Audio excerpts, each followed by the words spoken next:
Bueno, pues en efecto este seminario se enmarca dentro de este proyecto del H2020 europeo que intenta diseñar o proponer diseños de lo que hemos llamado equipos de plantas. Bueno, esto es muy divertido llamar equipos de plantas, pero vamos a ver en lo que hemos trabajado. En español solemos hablar de cultivos asociados y un término más genérico en inglés sería el intercropping. Bueno, primero sí presentaros los 23 miembros o partners del proyecto y recalcar que hay 8 pymes han participado. Ha participado también una empresa sin ánimo de lucro que se financia a través de proyectos de extensión agraria y cofinanciada por agricultores. Y luego también el ICARDA, el Centro Internacional para la Investigación Agraria en Zonas Secas, que sería árido o semiárido.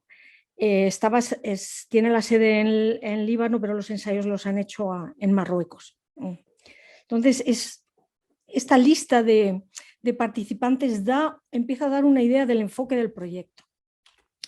Bien, ¿cuáles eran los objetivos del Diversify? Pues dentro del paraguas del Green Deal o del Farm to Fork, de la granja a la mesa, estos objetivos están orientados a ver si podemos buscar técnicas que nos alineen con estos planteamientos europeos, sin olvidarnos de eso, sin olvidarnos, y esto es el planteamiento de unos cuantos miembros del proyecto, de que tenemos que mantener o incrementar la producción de alimentos. Bueno, entonces estos objetivos generales eran mantener o mejorar rendimientos en un contexto de menores insumos, totalmente conectado con el Farm to Fork. Reducir el daño de plagas y enfermedades y control de malas hierbas, ayudar al control de malas hierbas. Mejorar la resiliencia al estrés en sistemas agrarios y luego el resaltar el potencial de los cultivos asociados para generar servicios ecosistémicos y bueno, vamos a ver qué oportunidades hay de innovar en la finca y más allá de la finca. Contexto. Los cultivos asociados no son nuevos, hay bastantes investigaciones previas, no es recientes. También es importante resaltar que los agricultores llevan años experimentando con mezclas para forraje, muy tradicional en ámbitos mediterráneos, pero también con mezclas para grano. Y luego un tema importante es que las variedades que estamos utilizando actualmente se han seleccionado para cultivos puros o monoespecíficos, no se han seleccionado para cultivo asociado. Esto es un contexto que ayuda a ver las líneas que ha tomado Diversify. Las investigaciones han hecho un esfuerzo en aproximar ecología y agronomía.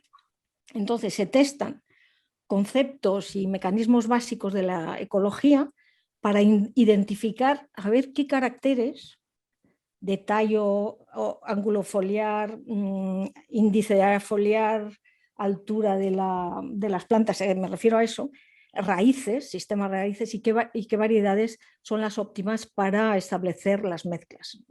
Intentar sentar las bases. Bien. Uno de los mayores retos y los más fructíferos del conseguido, un reto muy bueno del proyecto ha sido estructurar la participación colaborativa. Me refiero con los agricultores, investigación colaborativa con los agricultores y consolidar vías de comunicación. También comentar que en paralelo a nuestro proyecto hay 4 proyectos más que tratan sobre la diversificación de cultivos y a diferentes escalas, uno a nivel de región casi. Bueno, ¿qué cultivos asociados estoy hablando? Pues voy a dar unos ejemplos y voy a hacer algunos comentarios. Voy a centrar la presentación, se han testado muchas mezclas, pero en cereales, la mezcla de cereales y leguminosas de grano. Entonces se ha testado las mezclas, las proporciones en la mezcla de las diferentes especies, es decir, qué porcentaje de la dosis de siembra de cultivo puro se utiliza en la mezcla, qué tanto por ciento. Se suele representar por 2,50 si son la mitad cada uno. Luego también la estructura espacial. ¿Se siembran en líneas cada cultivo, bien diferenciado? ¿O es una cubierta donde se ha sembrado el equivalente a boleo, total, aleatoriamente sembrado los cultivos? Estos son tres puntos clave que se han tenido que abordar. ¿Qué cultivos asociados? Las habas, sembradas o con trigo o con cebada. Los guisantes, o con trigo, o con cebada, o con avena. Estos son mezclas clásicas. Pues trigo, cebada, habas, bastante corrientes en los países a mayores latitudes que la nuestra. Trigo, cebada, avena, guisantes en nuestras latitudes. Trigo, cebada, beza en nuestras latitudes, en zonas más secas. Claro, hay que ver que el objetivo es producción de grano, pero siempre en mente está que si viene un año seco, el agricultor pueda producir un forraje de más valor que si fuese beza únicamente o trigo solo. Es decir, aquí entra el concepto de flexibilización de lo que se va a hacer con el producto. Luego trigo al tramuz, cebada al tramuz, trigo guisantes al tramuz, ya más complejos, otras mezclas con 3 especies o bien 3 leguminosas se ha probado también. Mezclas forrajeras, por supuesto, y alguna cubierta vegetal. Por ejemplo, los británicos, pues el trébol. Pero vamos, eso no voy a entrar aquí. Trébol como cubierta vegetal. El cereal leguminosa grano diversifica, da una vuelta de tuerca a la diversificación, porque en una parcela de un cultivo no hay una especie, hay 2 o más. Se pueden considerar que intensifican, que hay una intensificación sostenible si se consiguen rendimientos equivalentes en el cultivo asociado, se incrementa la producción de proteína a la vez que se reduce la fertilización de nitrógeno. Sí que es importante resaltar la complementariedad de leguminosa y cereal. Morfológicamente, estoy hablando de arquitectura y foliar y sistema radical. Y luego ser conscientes, y esto es importante, el cereal es muy competitivo capturando nitrógeno del suelo. Entonces la leguminosa tiene que fijar nitrógeno atmosférico para crecer, desarrollarse. Y luego si deja algo durante el crecimiento del cultivo, libera algo de nitrógeno la leguminosa, pues el cereal lo puede absorber. En algún otro proyecto paralelo de este clúster de diversificación están viendo, y lo he traído aquí porque es importante, algunos procesos de facilitación interespecífica en el suelo para fósforo y hierro. Es decir, la leguminosa, alrededor de las raíces de la leguminosa hay cierta acidificación, quizá por el hidrógeno que se libera por la acción de la hidrogenasa, y puede mejorar el suministro de fósforo. Y no estoy cuantificando, porque esto es muy importante. La leguminosa necesita nitrógeno, está claro. El cereal dependerá su rendimiento del suministro de nitrógeno de agua. Entonces esto está acotado a los suministros. Las interacciones están ahí, pero los rendimientos resultarán de la disponibilidad de nutrientes. Bien, los ecólogos siempre hablan del gradiente, diversidad, productividad, recursos. Es decir, a mayor diversidad en agroecosistemas vamos a tener mayor productividad. Pues bueno, pues depende. Entonces, en 2 vías principales que subyacen al enfoque en ecología del proyecto. La vía de la agricultura de bajos inputs y outputs es maximizar la complementariedad, es decir, interacciones positivas, diferenciación en la captura de nutrientes, lo que estaba hablando antes del nitrógeno de las leguminosas. En agricultura de bajos insumos y outputs sí que estamos viendo, y seguimos con una visión bastante contrastada, de que hay un efecto positivo que ya comentaré, que es el LER, que hablaré después. El reto está aquí, en agricultura de altos inputs y outputs, a ver si, basándonos en el principio de competencia y recuperación de la producción, maximizar la diferenciación temporal y espacial de los nichos nichos donde se van a desarrollar los cultivos. Entonces, a ver si se pueden incrementar los rendimientos. Es decir, que lo que explora la raíz, la arquitectura de la cubierta, que no es continua, el maíz puede recibir, aquí en esta foto, más radiación lateral. Bueno, eso se está viendo, no voy a entrar aquí.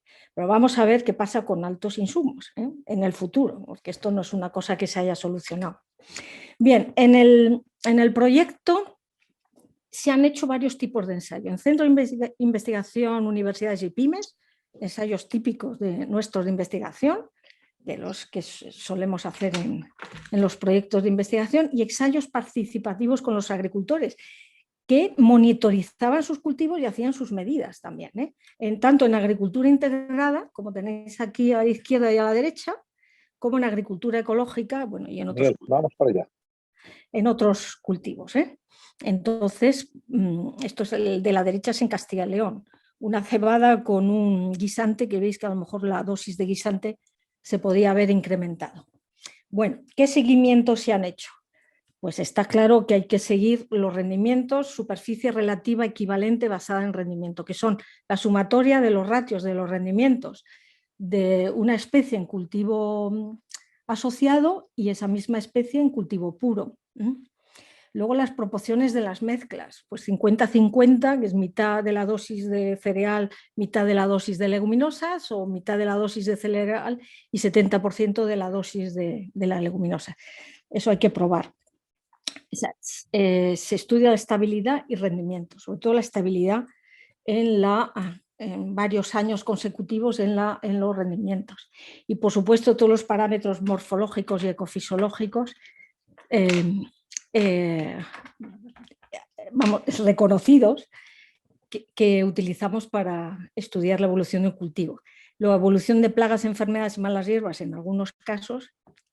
¿Qué hacemos con la mecanización? ¿Qué hacemos con las operaciones de cultivo? Todo este seguimiento se ha acumulado, digamos, y ordenado y organizado en el Diversity Plotter, una base de datos que ha hecho la empresa, una de las SMI griega, de origen griego, que están ahí estructurados, es decir, altura de planta, área foliar, biomasa, planta aérea, etc. Todo está ahí organizado. Vamos a ver, poco a poco se está sacando partido de ello. Una herramienta a la ayuda de la decisión, el Crop Mixer, que en función de la zona, suelo, tipo de agricultura y tal, ofrece una posible mezcla. Y luego el esfuerzo que está haciendo en modelos de simulación de cultivo que tengan dos especies. Entonces, el LER y la estabilidad, voy a pasar ahora a unos puntos, tocar a unos puntos, no voy a poner todos los resultados. El LER, el rendimiento, la superficie relativa equivalente basada en el rendimiento es muy variable. Los rendimientos medios de los cultivos y el LER se incrementan generalmente en agricultura de bajos insumos y en agricultura orgánica, bueno, ecológica, como se llama en España, de bajos insumos. Aquí hay una posibilidad de utilizar los ecoesquemas. Bajos insumos puede ser algunas zonas del Castilla-La Mancha, Castilla y León. Los índices de estabilidad, la estabilidad de los rendimientos son variables, aunque ahora recientemente se acaba de publicar un trabajo por uno de los varios grupos del proyecto, que puede darse una mejora en la estabilidad de los rendimientos en ambientes más productivos. Coeficientes de índices de estabilidad basados en análisis de los coeficientes de variación. Los ecólogos tienen muchas discusiones en cómo medir la estabilidad, entonces esto dificulta un poco el panorama.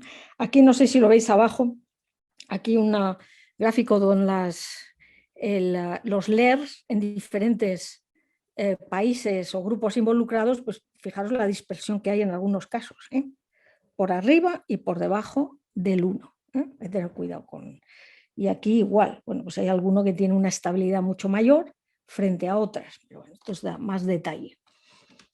El nitrógeno, plagas, enfermedades y malas hierbas. La eficiencia del uso del nitrógeno sí que puede mejorar. Sí que puede mejorar. Esto es una conclusión. Hay que seleccionar los caracteres de la mezcla. Bueno, en concreto, resultados concretos. Mezcla cebada, guisante, trigo, habas en Suecia. Mejoran la eficiencia y la acumulación de recursos, como lo llaman los ecólogos. Nitrógeno en grano. Ahora, entre paréntesis, esta gente tiene una materia orgánica que va de 3% a 5% en los ensayos. Cebada de guisante en Dinamarca incrementa la eficiencia del uso del nitrógeno en suelo y fertilizante. Esto con nitrógeno 15 lo han hecho un buen trabajo. A dosis de 0 nitrógeno, 0 kilos de nitrógeno por hectárea y 100 kilos por nitrógeno por hectárea. Sí que ven un mayor contenido de nitrógeno en grano en cebada en intercropping. Eso sí que ven que es significativo. Y el guisante fija más nitrógeno cuando en intercropping, por eso por la competencia de nitrógeno del suelo por el cereal. Se le obliga, digamos, al guisante a fijar más nitrógeno. Hay una entrada neta de nitrógeno atmosférico en el sistema. Y luego cebada guisante en Escocia, pongo las localizaciones para que os imaginéis clima y suelo. Mejora la captura de nitrógeno. Esto es en el suelo y también con seguimiento bastante detallado. El control de plagas. Es interesante lo que está pasando porque están viendo que en el intercropping hay un incremento de depredadores generalistas en el cultivo. Y luego también la plaga ve interferencia, tiene una interferencia con la otra especie a su movilidad. Eso baja el impacto de las plagas, suele bajar el impacto de las plagas. Las enfermedades, pues también una arquitectura mejor más alta del cereal, que es lo que está pasando, frena la dispersión de esporas.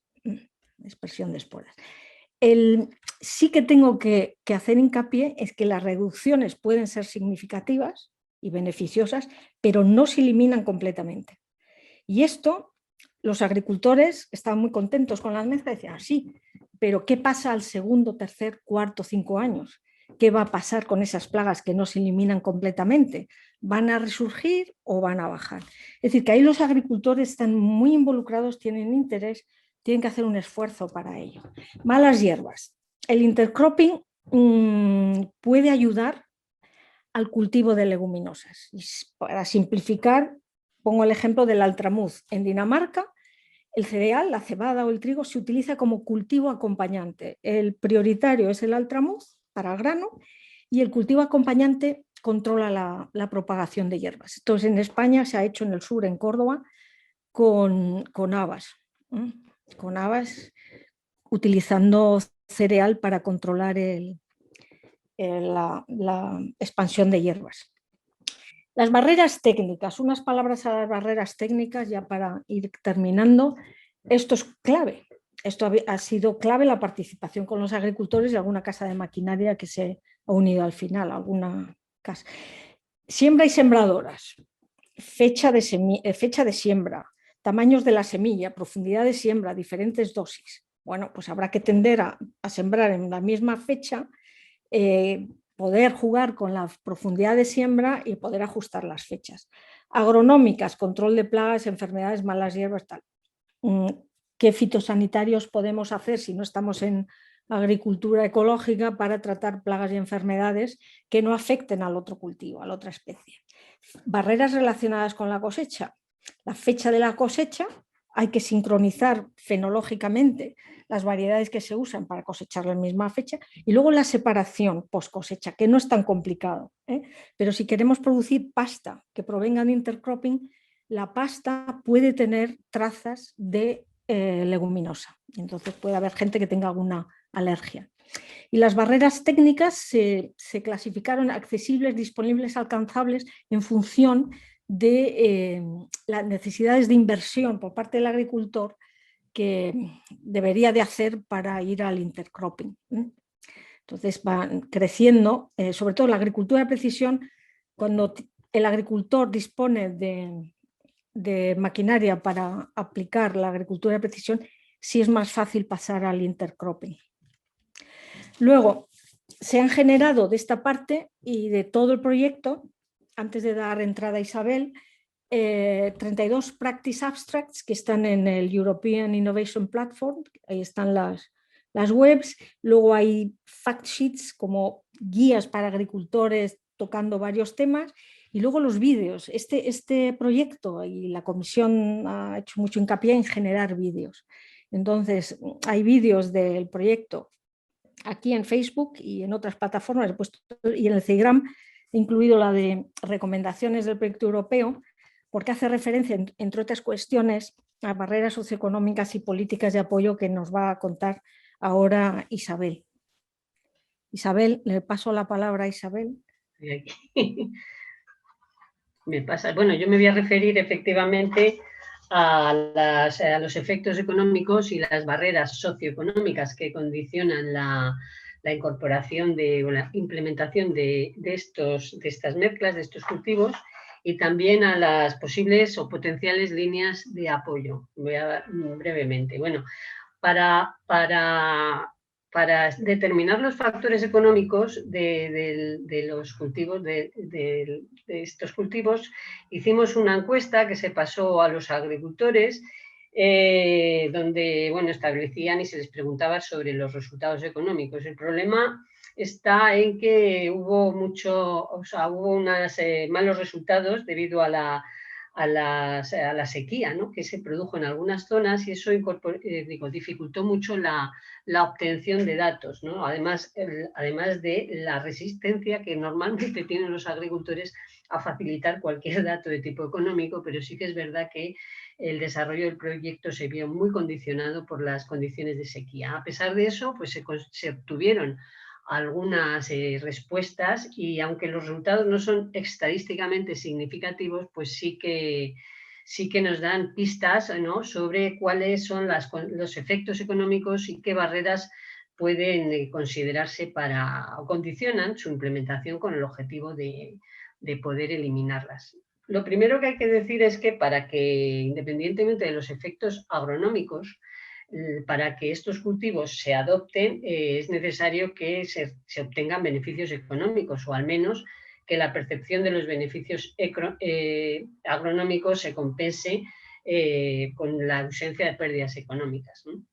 Eso es muy importante. Entonces, en cuanto a efectos económicos, se vieron efectos en costes y en ingresos. En costes había algunos que se disminuían y otros, por el contrario, aumentaban. En reducción se obtuvo una reducción en el uso de fertilizantes y de fitosanitarios como consecuencia de los efectos que ya ha mencionado Inés, ¿no? Aumento en la eficiencia del uso de nitrógeno y disminución de la incidencia de plagas y de malas hierbas. Esto lo que provoca es una disminución obvia del consumo y de los costes de fertilizantes y fitosanitarios, pero también una disminución del coste de la adquisición de piensos en aquellas explotaciones mixtas que pueden utilizar estas mezclas para alimentación del ganado, lo cual es muy importante, y como veremos luego, teniendo en cuenta las barreras y la ausencia de mercados que hay para estos tipos de productos. También se produjo algunos factores que aumentaron, en cuanto, por ejemplo, a la siembra. Si la siembra se produjo un aumento, se puede producir un aumento tanto del coste de las semillas, en función también del diseño de las proporciones de las mezclas, o si es necesario utilizar variedades distintas a las usuales, que tienen un precio mayor. Entonces eso puede encarecer la siembra. También se encarece por el trabajo necesario para realizar la doble siembra, y en cuanto también aumenta el tiempo necesario para ajustar las sembradoras y la recolección y las máquinas de clasificación de granos. Todo ello repercute en un aumento de los costes. En ingresos, los resultados no fueron concluyentes debido al efecto que se produjo, que ya os he mencionado, de la sequía. A pesar de eso, y además Inés ya ha mencionado también qué efectos se producían o qué diferencias se producían en los rendimientos entre la agricultura de bajos o altos inputs. Y por otra parte, también los ingresos se ven condicionados por los precios que obtienen las mezclas y por las posibilidades de venta. Y eso me lleva a comentar algunas cuestiones relativas a las barreras. Una de las barreras más importantes es la ausencia de mercados para mezclas y para leguminosas. Si la explotación no tiene ganadería y no la utiliza para la alimentación de su propio ganado y necesita venderlo, pues hay poco mercado para estas mezclas, poca demanda, lo cual lleva a la necesidad de separar los granos y, por tanto, a un aumento de los costes. Pero además hay una dificultad de desarrollar cadenas de valor, porque a la ausencia de demanda, digamos, pues también hay poca oferta, poca producción, con lo cual pues la posibilidad de desarrollar cadenas de valor está bastante limitada en cuanto no se valorice el consumo y eso pues pueda arrastrar un aumento de la producción. La dificultad también de controlar la calidad de los productos, de los granos, la ausencia de maquinaria específica, que también lo ha mencionado Inés, ¿no?, como una barrera técnica, porque también es una barrera económica. Y tema muy importante también las barreras de formación y conocimiento, tanto por parte de los agricultores como que desconocen, o sea, digamos que hay una necesidad de formación tanto en técnicas agronómicas como en densidades de siembra, las mezclas, las ratios, las variedades más adecuadas, y hay una necesidad de conocimiento de estos aspectos tanto por parte de los agricultores como por parte de los servicios de asesoramiento, que tienen un sesgo comercial evidente y que no se introducen, digamos, en estos temas. Siguiente, ¿me pasas, Inés? En cuanto a las potencial y líneas de apoyo institucional, bueno, pues aquí os he puesto el marco político y la necesidad de acción, el marco político que va a condicionar el futuro de la agricultura en los próximos años. Por un lado tenemos los Objetivos de Desarrollo Sostenible, que nos establecen las metas para conseguir un futuro sostenible para la humanidad en el 2030 y que la agricultura está, digamos, o se ve afectada por alguno de estos objetivos de desarrollo sostenible. En gran parte estos objetivos han condicionado el Pacto Verde de la Unión Europea, el Green Deal, que nos marca la estrategia para llegar en el 2050 a una Unión Europea climáticamente neutra. Dentro de este marco se han desarrollado distintas estrategias, ¿no? Estas estrategias lo que hacen es trasladar las orientaciones de este Pacto Verde, que es general, al sector agrario y alimentario, y lo traslada en metas para el 2030. Son la estrategia de Farm to Fork y la de biodiversidad. Y dentro de este marco general ya tenemos una acción concreta, que es la reforma de la política agraria común, que es la que se está discutiendo ahora, que es la nueva política que vamos a tener para el periodo 23-27. Fijaros que todo este marco anterior lo que va a condicionar no es solamente a esta PAC, que es la del 23-27, sino que va a condicionar las futuras PAC. Pero sí que es verdad que la actual reforma pues representa como un paso o una oportunidad para iniciar la senda por la cual nos tendremos que ir adentrando en las próximas décadas, ¿no?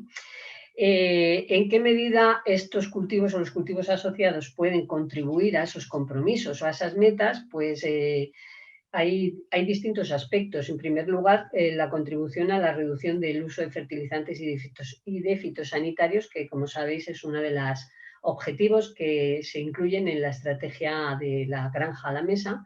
El aumento de la biodiversidad, un aspecto muy importante, particularmente de los polinizadores, también incluido en la estrategia de la biodiversidad, y también el aumento de la producción ecológica, donde los cultivos asociados pues están o tienen mayor potencial o se utilizan más, ¿no? También esta meta está incluida en la estrategia de Farm to Fork. La siguiente, pues dentro ya de la PAC actual, que ya os digo que todo esto es con un objetivo a más largo plazo, pues en la PAC actual, no en la del 23-27, sí que hay una ausencia, se detecta, ¿no?, una ausencia de un apoyo específico a los cultivos asociados, es decir, no son condiciones que están ni en la condicionalidad, que no la he puesto ahí, ni el pago verde tampoco la incluye, ni en los pagos asociados, ni siquiera que yo conozca, no existe ningún programa agroambiental donde se den incentivos a la utilización de cultivos asociados. ¿Qué potencial existe para la nueva PAC? Bueno, podrían ser incluidos en los ecoesquemas, tanto en un ecoesquema específico aspecto que, aparte que es complicado, no se está valorando, al menos en lo que yo conozco hasta ahora. Sí que se podría hacer dentro de los ecosquemas de rotaciones con especies mejorantes, pues hacer una equivalencia en la utilización de cultivos asociados, o también incluirlo dentro de los planes de gestión de nutrientes, que eso siempre es una posibilidad que se va a abrir a cualquier tipo de cultivos. También podría incluirse en los programas agroambientales del Pilar 2, pero yo personalmente lo veo más complicado. Producción ecológica, obviamente, en los servicios de asesoramiento, ya he dicho que es una de las barreras económicas y sociales que dificultan la extensión y la implementación de estos cultivos, y también creo que podrían incluirse como innovación dentro de algún grupo operativo, puesto que hay todavía mucho campo para investigar en cuanto a las variedades más adecuadas o las ratios de mezclas, es decir, ahí hay un campo en el cual pues hay que continuar trabajando. Y ya yo creo que, sí, bueno, este es que me gustaba, pues aquí se recogen de forma global todas las barreras, tanto económicas, técnicas, institucionales y socioculturales que restringen la adopción de los cultivos asociados. Y aquí podéis ver desde las sociales, que tienen la percepción de los agricultores, pues que hay un problema de educación y de formación, son cultivos para algunos desconocidos. Barreras económicas, los costes, el trabajo y la disponibilidad o la ausencia de mercados es lo que condiciona la adopción de cultivos asociados. Institucionales, no están contemplados como tales dentro de la PAC. Es verdad que son cultivos, o sea, que está poco extendido, ¿no? Entonces, pues eso también condiciona que no se incluyan. La disponibilidad de asesoramiento y conocimiento, y bueno, y finalmente las barreras técnicas a las que se refirió Inés, que son de investigación en cuanto a variedades, ecología, equipamiento adecuado, y que algunos de estos podrían ser objeto también de apoyo institucional dentro de los grupos operativos. Y ya para finalizar, vuelvo a dar la palabra a Inés, que nos dice... Sí, no, las conclusiones, y gracias Isabel. Nuevos conceptos para los programas de mejora genética, el crop mixer, el desarrollo de herramientas que ha desarrollado el proyecto, hay que resaltarlo, necesidad de guías regionales, protocolos de manejo de cultivos asociados, claro, son para tipos de fincas. Finca cerealista, ¿qué rol puede ser más concretas estas guías? ¿Fincas cerealistas o qué? Según cómo se estructure la PAC, tipo de producciones. Un toolkit para transferencia de conocimiento que se ha generado para ayudar al intercambio de conocimientos entre agricultores e investigadores. Y, por supuesto, está claro que hay que realizar más ensayos de mezclas con nuevas variedades y localizaciones, ¿no? Necesidad de seguir involucrando a los agricultores, porque estas iniciativas ambientales tienen que partir también de los agricultores y estar de acuerdo con ellos, nosotros acotar en base a ensayos las posibilidades que hay. Y los retos, un reto que es el intercropping en agricultura de mayores insumos, es decir, no nos tenemos que olvidar que tenemos que seguir produciendo alimentos. Y bueno, son unos rasgos que hemos planteado aquí pues, para indicar las vías futuras en futuros proyectos. Y yo creo que con esto ya lo dejamos. Aquí tenéis las webs. Gracias por vuestra atención. Y nada, morirnos de envidia con los campos con daneses de gran suministro de agua y grandes producciones. Muchas gracias.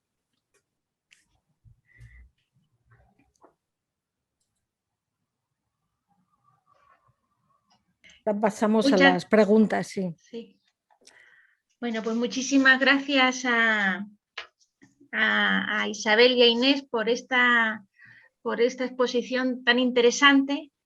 Y bueno, todavía no han aparecido preguntas, pero yo sí puse una al principio del todo porque estas cosas me interesan y siempre que os escucho siempre aprendo algo, la verdad. Y entonces, cuando decías lo de conceptos, introducir conceptos de ecología, agricultura, tú estás hablando de agroecología. Y segundo, ¿qué concepto fundamental, de todos los que hay, qué concepto fundamental habéis aplicado en este proyecto? Voy a intentar contestar yo. No tiene nada que ver con la agroecología, tiene que ver con la ciencia de la ecología. Y en algunas reuniones pues ha venido ecólogos que han trabajado en el trópico, subtrópico, para ver los equilibrios entre especies y tal. Son varios los conceptos dentro de un marco teórico. Por ejemplo, ha sido muy interesante tener discusiones con los ecólogos, porque los ecólogos siempre plantean que a más diversidad, mayor productividad.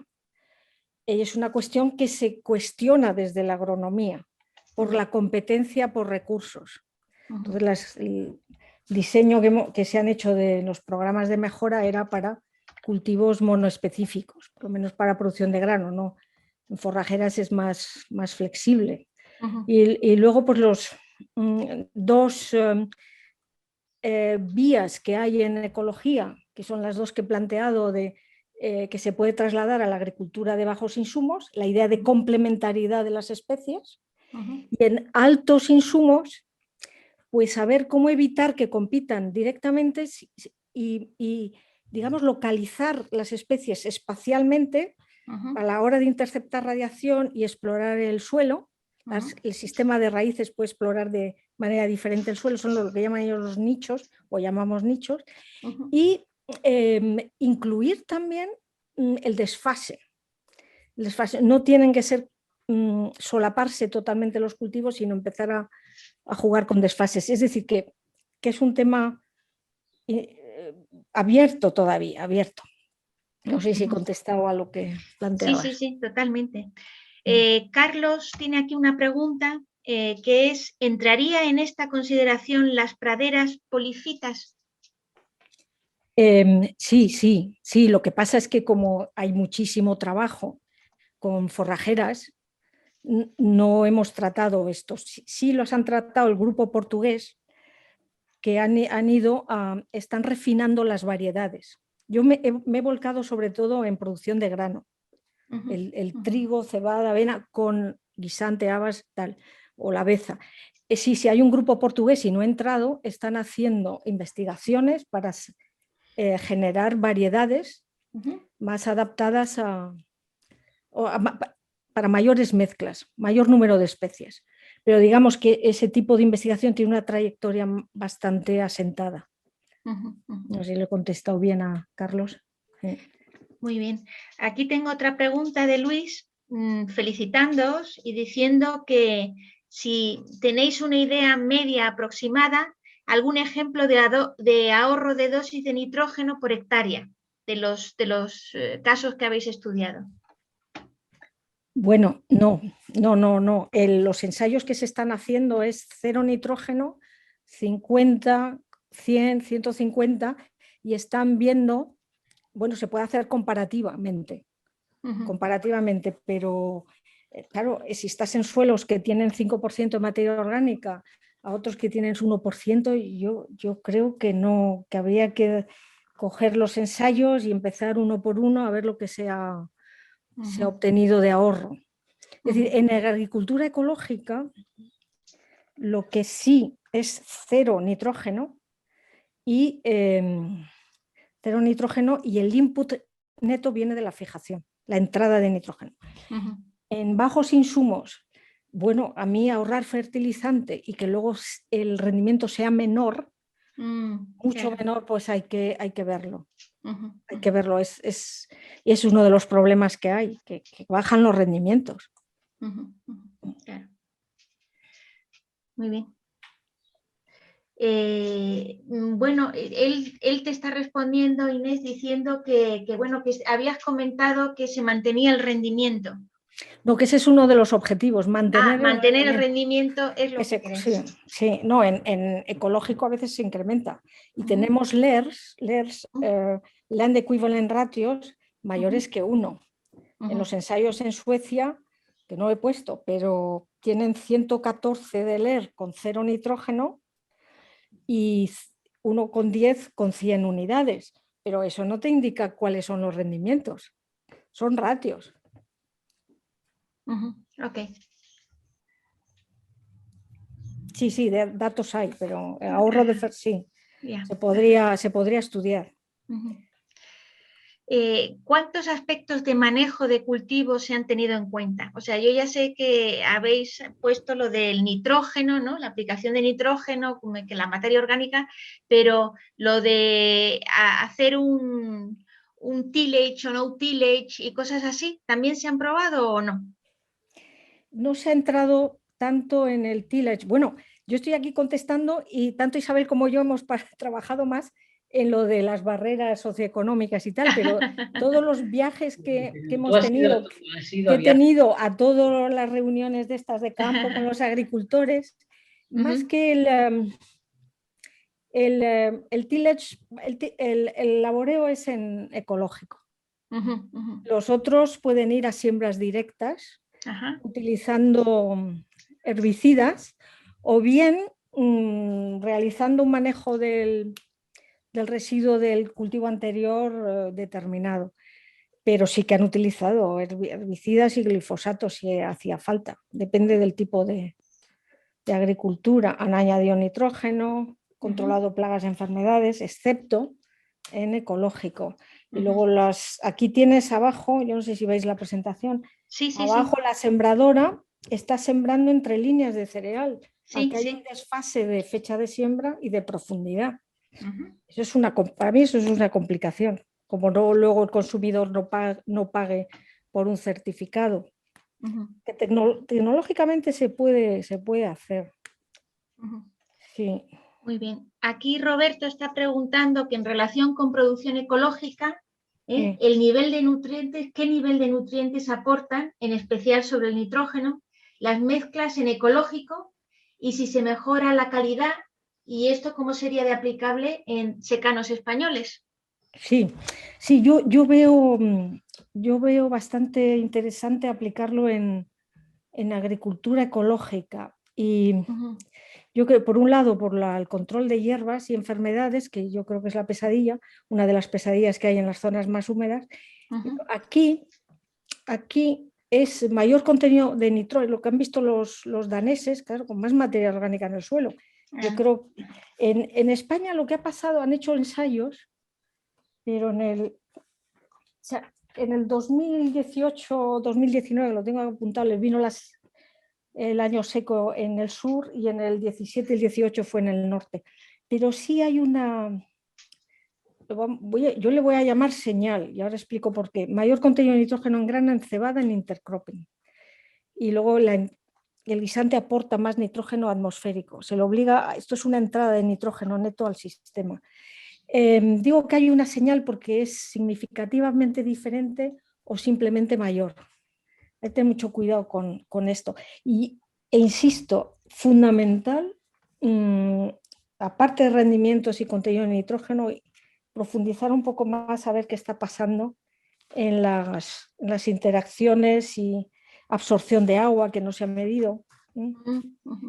Y tal. El nitrógeno sí ha habido un buen seguimiento en el norte, en los países del norte, para discriminar entre nitrógeno del suelo, nitrógeno de fertilizante y nitrógeno proveniente de la fijación. Y ahí sí se puede decir que hay una mejora en el LER, en el Land Equivalent Ratio. Y rendimientos que se mejoran en algunos casos, los he puesto aquí. Porque aquí es un ejemplo, voy a poner un ejemplo.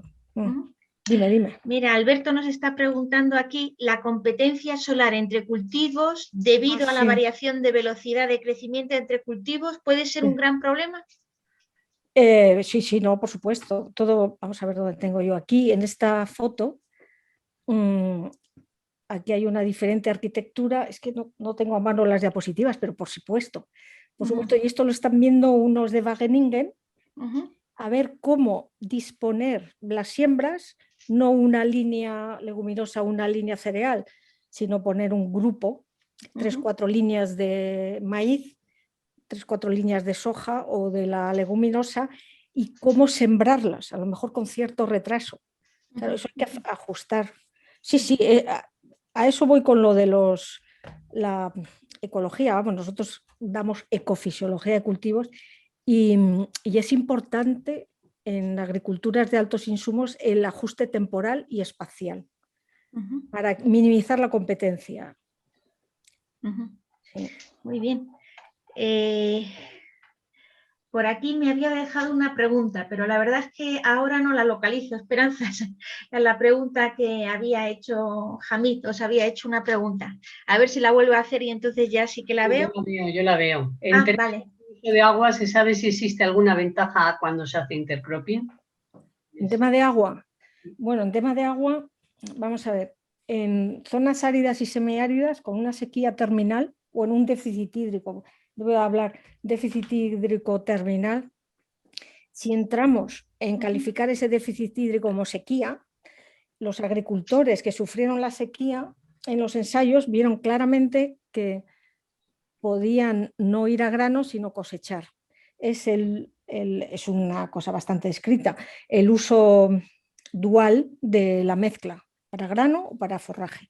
Mediciones de uso del agua no se han hecho en este cultivo, se están haciendo en otro, pero hay que ser conscientes que gran parte de estas iniciativas los están llevando países del norte en otros proyectos y ahí les llueve más y la evapotranspiración de referencia no les llega a 1000 milímetros. Entonces ahí hay un... Vale, yo tengo una pregunta porque sí que habéis señalado algo que no solemos tratar seguramente porque estamos en otros ámbitos, pero habéis hablado del problema que hay de mercado. Sí. Y eso siempre se nos está olvidando. La verdad No, es que no, yo es fundamental. estoy sesgada hacia el otro lado y claro, nunca me doy cuenta en la complementariedad que, claro, eso de farm to food, sí, pero ese food lo tiene que demandar alguien, saberlo. Eso es. ¿Qué se puede hacer ahí? Es difícil, yo creo que, vamos, ahora Inés te responde también, pero a mí me parece que si no hay demanda, es difícil que se empuje a la oferta, ¿no? Es decir, que se motive la producción. Y por otra parte, hay muy poca producción para desarrollar mercados eficientes. Quizá donde más potencial tienes en explotaciones ganaderas. Sí. Explotaciones ganaderas, entonces. Sí. Mira, Pilar... Espera, que quieren sustituir la importación de sojas por producción de proteína europea. Vamos a ver si lo consiguen.